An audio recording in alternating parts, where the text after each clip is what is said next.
ನಮಸ್ತೆ ಸ್ನೇಹಿತರೆ, ಇವತ್ತು ನಾವು ದ್ವಿತೀಯ BA ಸಮಾಜಶಾಸ್ತ್ರದಲ್ಲಿ ಮುಖ್ಯವಾದಂತಹ ಪ್ರಶ್ನೆಯ ವಿವರಣೆಯನ್ನು ತಿಳ್ಕೊಳ್ಳುವ. ಮೊದಲಿಗೆ ಹಳೆಯ ಪ್ರಶ್ನೆ ಪತ್ರಿಕೆಯನ್ನು ಒಮ್ಮೆ ನೋಡಿಕೊಳ್ಳುವ. 2023ರ ಹಳೆಯ ಪ್ರಶ್ನೆ ಪತ್ರಿಕೆ 5 ಅಂಕದ ಪ್ರಶ್ನೆಗಳಲ್ಲಿ ಗೃಹಸ್ಥಾಶ್ರಮದ ಕುರಿತು ಟಿಪ್ಪಣಿ ಬರೆಯಿರಿ, ಬಹುಪತಿತ್ವದ ಅರ್ಥವನ್ನು ತಿಳಿಸಿ, ತರವಾಡು ಎಂದರೇನು, ಅಲ್ಪಸಂಖ್ಯಾತರು ಎಂದರೆ ಯಾರು, ಸ್ತ್ರೀವಾದದ ಅರ್ಥವನ್ನು ತಿಳಿಸಿ, ಸಾಮಾಜಿಕ ಶಾಸನಗಳ ಗುರಿಗಳನ್ನು ತಿಳಿಸಿ ಅಂತ ಕೇಳಿದ್ದಾರೆ. ಇದು 5 ಅಂಕಕ್ಕೆ ಕೇಳಿರುವಂಥ ಪ್ರಶ್ನೆಗಳು. 6 ಪ್ರಶ್ನೆಗಳನ್ನು ಕೇಳಿದ್ದಾರೆ. ನೀವು 4 ಪ್ರಶ್ನೆಗೆ ಉತ್ತರವನ್ನು ಬರಿಬೇಕಾಗಿರುವಂಥದ್ದು. ಸಮಾಜಶಾಸ್ತ್ರದಲ್ಲಿ ನೀವೇನು ಮಾಡಬೇಕು ಅಂತ ಹೇಳಿದರೆ, ಯಾವುದೇ ಪ್ರಶ್ನೆಗೆ ಉತ್ತರವನ್ನು ಬರಿಬೇಕಾದ್ರೆ ಚಿಂತೆ ಮಾಡಬೇಡಿ.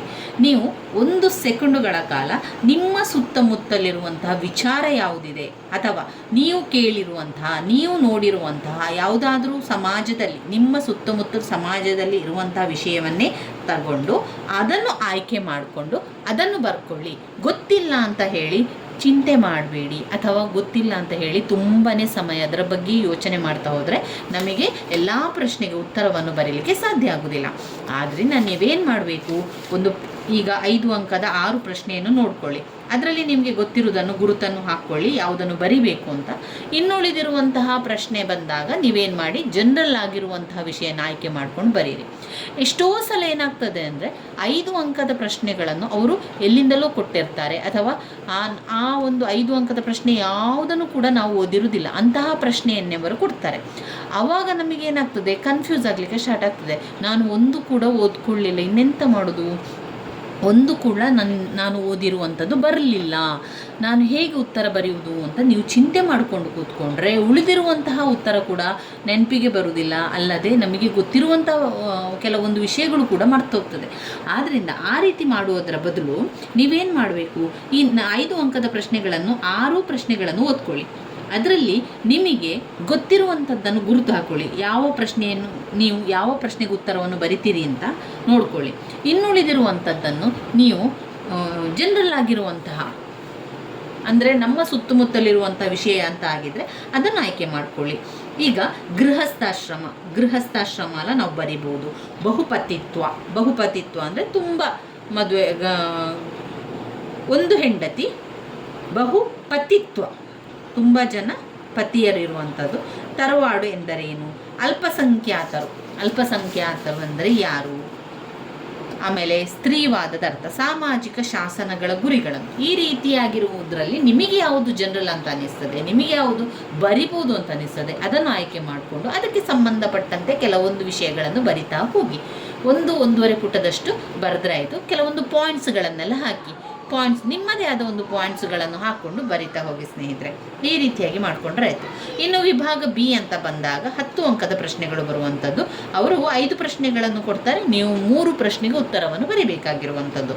ಇಲ್ಲಿ ಬಂದಿರುವಂತಹ ಪ್ರಶ್ನೆಗಳು: ಹಿಂದೂ ವಿವಾಹದಲ್ಲಿನ ಇತ್ತೀಚಿನ ಪ್ರವೃತ್ತಿ ಪರಿಶೀಲಿಸಿ, ಧರ್ಮ ಮತ್ತು ವಿಜ್ಞಾನದ ನಡುವಿನ ಸಂಬಂಧವನ್ನು ವಿಶ್ಲೇಷಿಸಿ, ಭಾರತದಲ್ಲಿ ಅನುಸೂಚಿತ ಜಾತಿಗಳ ಸಮಸ್ಯೆಗಳನ್ನು ಚರ್ಚಿಸಿ, ಲಿಂಗ ವ್ಯವಸ್ಥೆ ನ್ಯಾಯದ ಪರಿಕಲ್ಪನೆಯನ್ನು ವಿವರಿಸಿ, ಜಾಗತೀಕರಣದ ವಿವಿಧ ಆಯಾಮಗಳನ್ನು ಪರಿಶೀಲಿಸಿ ಅಂತ ಕೊಟ್ಟಿದ್ದಾರೆ. ಇನ್ನು ವಿಭಾಗ C ಅಂತ ಬಂದಾಗ ಇಲ್ಲಿ 15 ಅಂಕದ ಪ್ರಶ್ನೆಗಳಿರುವಂಥದ್ದು. ಭಾರತೀಯ ಸಮಾಜದ ಪ್ರಧಾನ ಲಕ್ಷಣಗಳನ್ನು ವಿವರಿಸಿ, ಅವಿಭಕ್ತ ಕುಟುಂಬದ ಕಾರ್ಯಗಳನ್ನು ವಿವರಿಸಿ, ಭಾರತದಲ್ಲಿ ಅಲ್ಪಸಂಖ್ಯಾತರ ಸಮಸ್ಯೆಗಳನ್ನು ವಿಶ್ಲೇಷಿಸಿ, ಭಾರತೀಯ ಸಮಾಜದಲ್ಲಿ ಸಾಮಾಜಿಕ ಸುಧಾರಣೆಗಳನ್ನು ತರುವಲ್ಲಿ ಪ್ರಾರ್ಥನಾ ಮತ್ತು ಸತ್ಯಶೋಧಕ ಸಮಾಜದ ಕೊಡುಗೆಗಳನ್ನು ಚರ್ಚಿಸಿ ಅಂತ ಕೇಳಿದ್ದಾರೆ. ಇವಿಷ್ಟು ಹಳೆಯ ಪ್ರಶ್ನೆ ಪತ್ರಿಕೆಯಲ್ಲಿ ಬಂದಿರುವಂತಹ ಪ್ರಶ್ನೆಗಳು. ನಾವು ಓದಬೇಕಾದ್ರೆ ಹಳೆಯ ಪ್ರಶ್ನೆ ಪತ್ರಿಕೆಗಳನ್ನು ನೋಡಿಕೊಂಡು ಓದ್ಕೊಳ್ಳೋದ್ರಿಂದ ಏನಾಗ್ತದೆ ಅಂದರೆ, ನಮಗೆ ಅದರಲ್ಲಿ ಬಂದಿರುವಂತಹ ಪ್ರಶ್ನೆಗೆ ಉತ್ತರವನ್ನು ಹುಡುಕಬೇಕು. ಅಷ್ಟೇ ಅಲ್ಲದೆ ಆ ಒಂದು ಪ್ರಶ್ನೆಯ ಪಾಯಿಂಟ್ಸ್ಗಳನ್ನು ನಿಮ್ಮ ಪಾಯಿಂಟ್ಸ್ ಬುಕ್ಕಲ್ಲಿ ಬರ್ಕೊಳ್ಳಿ. ಆ ಪಾಯಿಂಟ್ಸ್ಗಳನ್ನೇ ಸರಿಯಾಗಿ ಬಾಯ್ಪಾಠ ಮಾಡಿ ಆದರೂ ಕಲಿಯಿರಿ ಸ್ನೇಹಿತರೆ. ಯಾಕಂದರೆ ಈಗ ನೀವು ಸಮಾಜಶಾಸ್ತ್ರ ಇರ್ಬೋದು ಅಥವಾ ಇನ್ನಿತರ ಯಾವುದೇ ವಿಷಯ ಆಗಿರ್ಬೋದು, ಪ್ರಶ್ನೆಗಳೇನು ಮಾಡ್ತಾರೆ ಅಂದರೆ ರಿಪೀಟ್ ಆಗಿ ಕೊಟ್ಟಿರ್ತಾರೆ. 10 ಅಂಕದ್ದನ್ನು 5 ಅಂಕ ಮಾಡಿ ಕೊಡ್ತಾರೆ, 5 ಅಂಕದ ಪ್ರಶ್ನೆ 15 ಅಂಕಕ್ಕೆ. ಈ ರೀತಿಯಾಗಿ ಪ್ರಶ್ನೆಗಳ ಅಂಕಗಳಲ್ಲಿ ಬದಲಾವಣೆಗಳಿರ್ತದೆ ಹೊರತು ಅದೇ ಪ್ರಶ್ನೆಗಳಿರ್ತದೆ. ಹೆಚ್ಚಾಗಿ ಕೂಡ ರಿಪೀಟ್ ಆಗಿರುವಂತಹ ಪ್ರಶ್ನೆಗಳೇ ಇರುವಂಥದ್ದು. ಆದ್ದರಿಂದ ಪ್ರಶ್ನೆ ಪತ್ರಿಕೆಯನ್ನು ನೋಡಿಕೊಳ್ಳುವಂಥದ್ದು ತುಂಬಾ ಅನುಕೂಲ ಆಗ್ತದೆ ನಮಗೆ. ಇನ್ನು ನೀವು ಗುರುತನ್ನು ಹಾಕ್ಕೊಳ್ಳಿಲ್ಲ ಅಂತಂದರೆ ಒಮ್ಮೆ ಗುರುತನ್ನು ಹಾಕ್ಕೊಳ್ಳಿ. ಬ್ಲಾಕ್ 1ರಲ್ಲಿ ವಿವಾಹದ ಪ್ರಕಾರಗಳಾಗಿರ್ಬೋದು, ವಿವಾಹದ ಕಾರ್ಯಗಳು ವೆರಿ ವೆರಿ ಇಂಪಾರ್ಟೆಂಟ್ ಆಗಿರುವಂಥದ್ದು. 10 ಅಂಕಕ್ಕೆ 5 ಅಂಕಕ್ಕೆ ಬಂದೇ ಬರುವಂತಹ ಪ್ರಶ್ನೆ ವಿವಾಹ. ಅದರಲ್ಲಿ ಮುಸ್ಲಿಮರ ವಿವಾಹ ವಿಚ್ಛೇದನ ಪ್ರಕ್ರಿಯೆ 15 ಅಂಕಕ್ಕೆ ಕೇಳಿದ್ದಾರೆ. ಕ್ರೈಸ್ತರ ವಿವಾಹದ ಪ್ರಕಾರಗಳು 10 ಅಂಕಕ್ಕೆ ಕೇಳಿದ್ದಾರೆ. ಬ್ಲಾಕ್ 2ಕ್ಕೆ ಬಂದಾಗ ಕುಟುಂಬದ ಗುಣಲಕ್ಷಣಗಳನ್ನು ಕೇಳಿದ್ದಾರೆ. ಅವಿಭಕ್ತ ಕುಟುಂಬದ ಬಗ್ಗೆ, ಹಾಗೆ ಬಂಧುತ್ವ ವ್ಯವಸ್ಥೆ, ಧರ್ಮದ ಕಾರ್ಯ ಮತ್ತು ಅಕಾರ್ಯಗಳನ್ನು ತಿಳಿಸಿ ಅಂತ ಕೇಳ್ತಾರೆ. ಜಾತಿ ಉಗಮದ ಸಿದ್ಧಾಂತವನ್ನು ಕೇಳ್ತಾರೆ. ಇನ್ನು ಬ್ಲಾಕ್ 3ರಲ್ಲಿ ಬಂದಾಗ, ನೀವು ಬ್ಲಾಕ್ 3 ಅಂತ ಬಂದಾಗ ಯಾವ ಪ್ರಶ್ನೆಗಳೆಲ್ಲ ಬರ್ತದೆ? ಅನುಸೂಚಿತ ಜಾತಿ ಅಥವಾ ಬುಡಕಟ್ಟು ಸಮಸ್ಯೆಗಳು 10 ಅಂಕಕ್ಕೆ, ಅನುಸೂಚಿತ ಪಂಗಡದವರ ಸಮಸ್ಯೆ 15 ಅಂಕಕ್ಕೆ, ಲಿಂಗಾಧಾರಿತ ಶ್ರಮ ವಿಭಜನೆ ಪರಿಕಲ್ಪನೆ 15 ಅಂಕಕ್ಕೆ ಕೇಳಿರುವಂತಹ ಪ್ರಶ್ನೆಗಳು. ಇನ್ನು ಬ್ಲಾಕ್ 4 ಅಂತ ಬಂದಾಗ ಅದರಲ್ಲಿ ಮಹಿಳಾ ಚಳುವಳಿಯ ಬಗ್ಗೆ 15 ಅಂಕಕ್ಕೆ, ಆಮೇಲೆ ಮಹಿಳೆಯರ ಅಂತಸ್ತು ಮತ್ತು ವಿವಾಹಕ್ಕೆ ಸಂಬಂಧಿಸಿದಂತೆ ಸ್ವಾತಂತ್ರ್ಯ ನಂತರ ಮತ್ತು ಸ್ವಾತಂತ್ರ್ಯ ಪೂರ್ವ ಮತ್ತು ಸ್ವಾತಂತ್ರ್ಯ ನಂತರದಲ್ಲಿ ಇರುವಂತಹ ಶಾಸನಾತ್ಮಕ ಕ್ರಮಗಳ ಬಗ್ಗೆ, ಕರ್ನಾಟಕದಲ್ಲಿ ಹಿಂದುಳಿದ ವರ್ಗದವರ ಚಳುವಳಿ 15 ಅಂಕಕ್ಕೆ ಕೇಳ್ತಾರೆ. ಇದು ನೋಡಿ 2019 ಪ್ರಶ್ನೆ ಪತ್ರಿಕೆಯಲ್ಲಿ 5 ಅಂಕಕ್ಕೆ ಬಂದ ಪ್ರಶ್ನೆ ತೆಲಂಗಾಣ ಚಳುವಳಿ ಟಿಪ್ಪಣಿ 10 ಅಂಕಕ್ಕೆ, ಆಧುನಿಕ ಕಾಲದಲ್ಲಿನ ಮಹಿಳೆಯರ ಅಂತಸ್ತು 15 ಅಂಕಕ್ಕೆ, ಅವಿಭಕ್ತ ಕುಟುಂಬದ ಗುಣಲಕ್ಷಣ, ಪರಿಶಿಷ್ಟ ಪಂಗಡಗಳ ಸಮಸ್ಯೆ, ಕರ್ನಾಟಕದಲ್ಲಿ ಹಿಂದುಳಿದ ವರ್ಗದ ಚಳುವಳಿಗಳ ಬಗ್ಗೆ ಪ್ರಬಂಧ ಬರೀಲಿಕ್ಕೆ ಕೇಳಿರುವಂಥದ್ದು. ಇವಿಷ್ಟು ತುಂಬ ಮುಖ್ಯವಾಗಿರುವಂತಹ ಪ್ರಶ್ನೆಗಳು. ಇವುಗಳನ್ನೆಲ್ಲ ನೀವು ಓದ್ಕೊಳ್ಬೇಕು. ಅದರಲ್ಲಿರುವಂಥ ಪಾಯಿಂಟ್ಸ್ಗಳನ್ನು ನಿಮ್ಮ ಪಾಯಿಂಟ್ಸ್ ಬುಕ್ಕಲ್ಲಿ ಬರಿತಾ ಹೋಗಿ. ಈಗ ನೀವು ಪರೀಕ್ಷೆಗೆ ತಯಾರಿಯನ್ನು ಮಾಡ್ಕೊಳ್ತಾ ಇದ್ದೀರಿ ಅಂತ ಆದರೆ ಪಾಯಿಂಟ್ಸ್ ಬುಕ್ಕನ್ನು ಮಾಡಿಕೊಳ್ಳುವಂಥದ್ದು ತುಂಬ ಅನುಕೂಲ ಆಗ್ತದೆ. ಇವಾಗ ನಾವು ಏನು ಮಾಡಬೇಕು, ನಮಗೆ ಓದಲಿಕ್ಕೆ ಸಮಯ ಇಲ್ಲ ಅಂತಾದರೂ ಪ್ರತಿ ದಿವಸ 1 ಗಂಟೆಗಳ ಕಾಲ ನೀವು ಕೆಲವೊಂದು ಮುಖ್ಯವಾದ ಪ್ರಶ್ನೆಗಳನ್ನು ನಿಮ್ಮ ಪಾಯಿಂಟ್ಸ್ ಬುಕ್ಕಲ್ಲಿ ಬರೆದು ಅದರ ಪಾಯಿಂಟ್ಸ್ಗಳನ್ನು ಬರ್ಕೊಳ್ತಾ ಹೋಗಿ. ಈಗ ಸಮಯ ಇಲ್ಲ ಅಂತಾದರೆ ನೀವು ಬರೀಬೇಕಾದ್ರೆ ಆ ಪಾಯಿಂಟ್ಸನ್ನು ಬಾಯ್ಪಾಠ ಮಾಡಿ ಆದರೂ ಕಲ್ತ್ಕೊಳ್ಳಿ. ಅದೆಲ್ಲ ಬರೆದ ನಂತರ ಪುನಃ ಓದಲಿಕ್ಕೆ ಆರಂಭ ಮಾಡುವಂಥದ್ದು.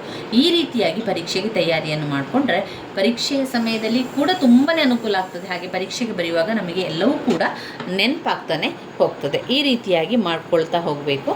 ಮುಖ್ಯವಾದಂತಹ ಪ್ರಶ್ನೆಗಳ ಪಾಯಿಂಟ್ಸ್ಗಳನ್ನು ಆರಂಭದಲ್ಲಿ ನಾನು ನಿಮಗೆ ಎಲ್ಲ ಮುಖ್ಯವಾದ ಪಾಯಿಂಟ್ಸ್ಗಳನ್ನಷ್ಟು ಹೇಳ್ತಾ ಹೋಗ್ತೇನೆ. ಅದನ್ನು ನಿಮ್ಮ ಪಾಯಿಂಟ್ಸ್ ಬುಕ್ಕಲ್ಲಿ ಬರಿತಾ ಹೋಗಿ. ಒಂದು ವೇಳೆ ನೀವು ಪಾಯಿಂಟ್ಸ್ ಬುಕ್ಕನ್ನು ಮಾಡಿಕೊಳ್ಳಲಿಲ್ಲ, ನಾನು ಟೆಕ್ಸ್ಟ್ ಬುಕ್ಕಲ್ಲಿ ಓದ್ಕೊಳ್ತೇನೆ ಅಂತಂದವರು ಟೆಕ್ಸ್ಟ್ ಬುಕ್ಕಲ್ಲಿ ಗುರುತನ್ನು ಹಾಕ್ಕೊಂಡು ಓದ್ಕೊಳ್ಳಿ.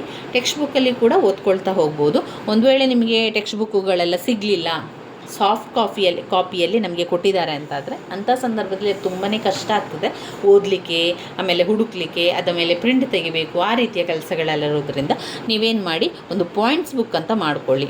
ನಾನು ಹೇಳಿರುವಂಥ ಇಂಪಾರ್ಟೆಂಟ್ ಆಗಿರುವಂತಹ ಪ್ರಶ್ನೆಗಳನ್ನು ಬರ್ಕೊಳ್ಳಿ. ಅದರ ಪಾಯಿಂಟ್ಸ್ಗಳನ್ನಷ್ಟೇ ನಿಮ್ಮ ಪಾಯಿಂಟ್ಸ್ ಬುಕ್ಕಲ್ಲಿ ಬರೆದ್ರೆ ಸಾಕು. ನಂತರ ಇರುವಂಥದ್ದು ನಿಮ್ಮ ಕೆಲಸ ಅಂದರೆ ಆ ಪಾಯಿಂಟ್ಸನ್ನು ಸರಿಯಾಗಿ ಕಲಿಯುವಂಥದ್ದು. ಅರ್ಥ ಮಾಡ್ಕೊಂಡಾದರೂ ಕಲೀರಿ, ಬಾಯ್ಪಾಠ ಮಾಡಿ ಆದರೂ ಕಲೀರಿ, ಒಟ್ಟಿನಲ್ಲಿ ನಿಮಗೆ ಅದರ ಪಾಯಿಂಟ್ಸ್ ಸರಿಯಾಗಿ ಬರಬೇಕು. ಅಂಥ ಸಂದರ್ಭದಲ್ಲಿ ಏನಾಗ್ತದೆ ಅಂದರೆ ಮತ್ತೆ ನೀವು ಆ ಪಾಯಿಂಟ್ಸ್ ಒಳಗೆ ಯಾವ ವಿಚಾರ ಇದೆ, ಅದಕ್ಕೆ ಯಾವ ವಿವರಣೆಯನ್ನು ಕೊಟ್ಟಿದ್ದಾರೆ ಅಂತ ಒಮ್ಮೆ ನೋಡಿದರೆ ನಿಮಗೆ ಅದನ್ನು ಬರಿತಾ ಹೋಗಲಿಕ್ಕೆ ಸಾಧ್ಯ ಆಗ್ತದೆ ಸ್ನೇಹಿತರೆ. ಈ ರೀತಿಯಾಗಿ ಮಾಡ್ಕೊಳ್ಳಿ. ಪ್ರತಿಯೊಬ್ಬರಿಗೂ ಕೂಡ ಒಳ್ಳೆಯ ಅಂಕಗಳು ಸಿಗ್ತದೆ, ಪ್ರತಿಯೊಬ್ಬರು ಕೂಡ ಪಾಸ್ ಆಗ್ತೀರಾ. ಈ ರೀತಿಯಾಗಿ ನೀವು ನಿಮ್ಮ ಪರೀಕ್ಷೆಯ ತಯಾರಿಯನ್ನು ಮಾಡಿಕೊಳ್ಳಿ ಸ್ನೇಹಿತರೆ. ನನ್ನ ವೀಡಿಯೋಸ್ ಎಲ್ಲ ನಿಮಗೆ ಇಷ್ಟ ಆಗ್ತಾ ಇದ್ದರೆ ಲೈಕ್ ಕೊಡಿ, ಶೇರ್ ಮಾಡಿ, ಸಬ್ಸ್ಕ್ರೈಬ್ ಮಾಡಲಿಕ್ಕೆ ಮರಿಬೇಡಿ. ಧನ್ಯವಾದಗಳು.